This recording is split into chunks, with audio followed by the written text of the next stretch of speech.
I frequently do clips of myself talking. My hair is dripping wet now. I just had a bath.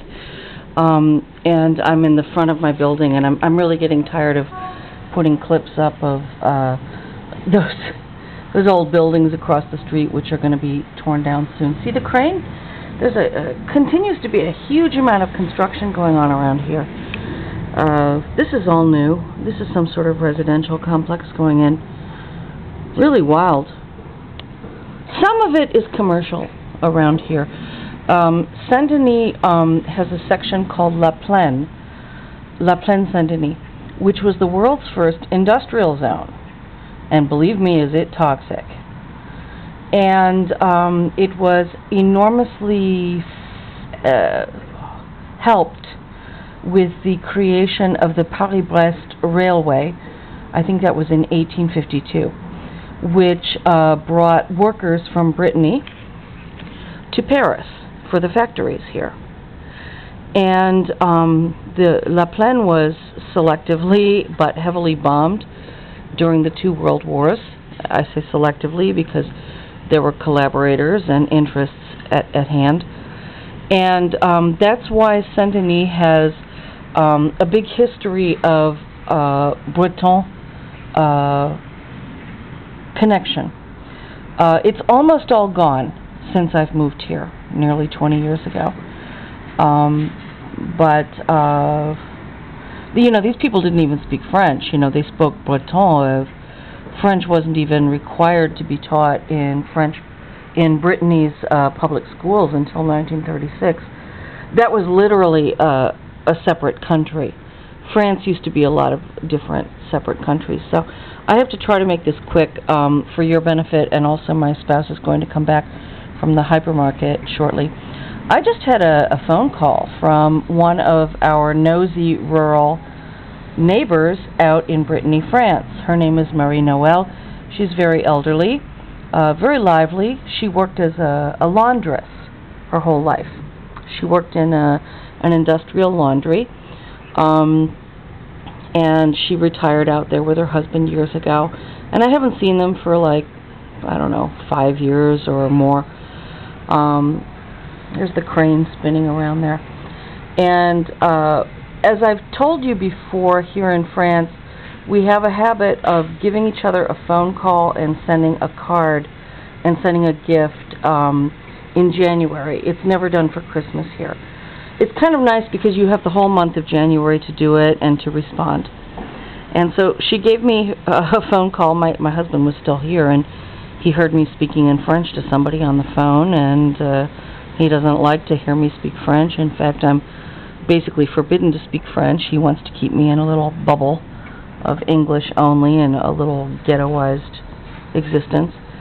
And I found out that, in fact, the problem really is with my mother-in-law, and she's not even talking to family members and stuff, and that my father-in-law, who's dying, thinks very well of me, and she's the person who's responsible for me being dead to my French family. And of course I had to be careful what I said to Marie-Noël, because I'm sure that this will be all over. I call it the neighborhood, but you know, it's like, you know, the next house is like, you know, 6 miles away.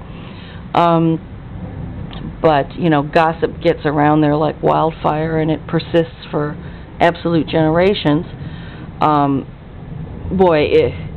You cannot even understand the rural mentality in France, okay?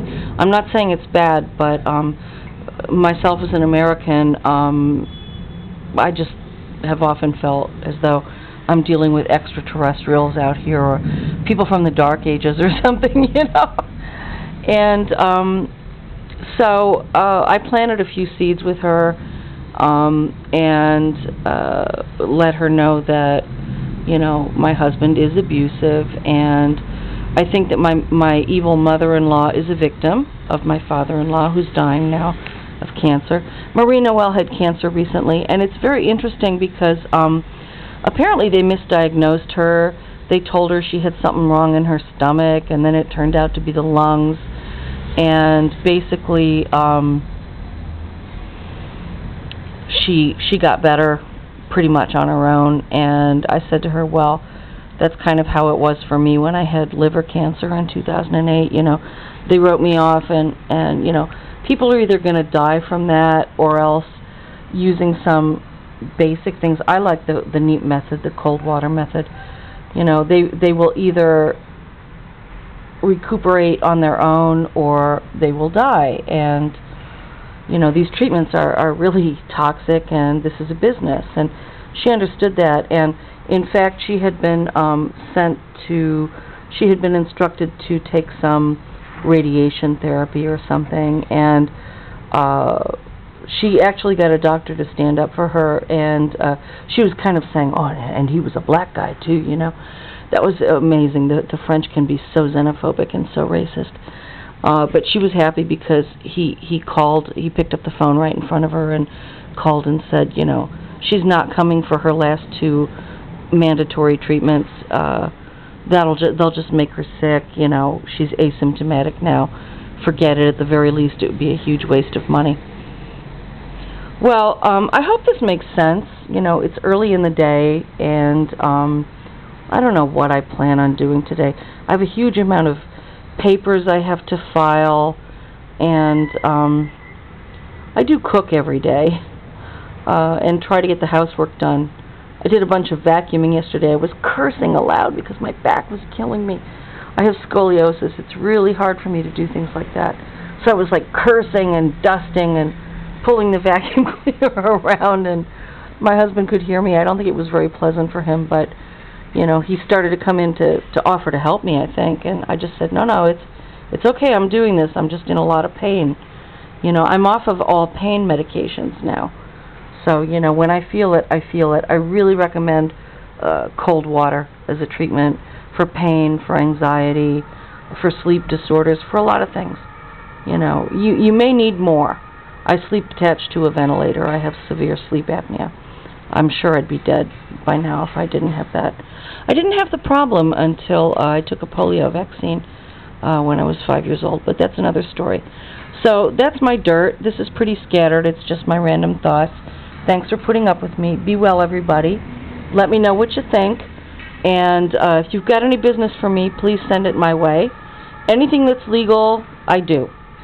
And if I can't do it, I will either refer you for free or I will just charge you expenses for the referral, which might be a little bit higher than what you might think, but I'm really I turn down a lot of work. If I don't think I can do it, I just say, you know, don't spend the money, I can't help you. You know, I am honest. It's important to me. Actually, in France here, if you're not honest, it's not a good idea. You know, you don't want to have legal problems over here. All right, everybody, have a good day. Bye.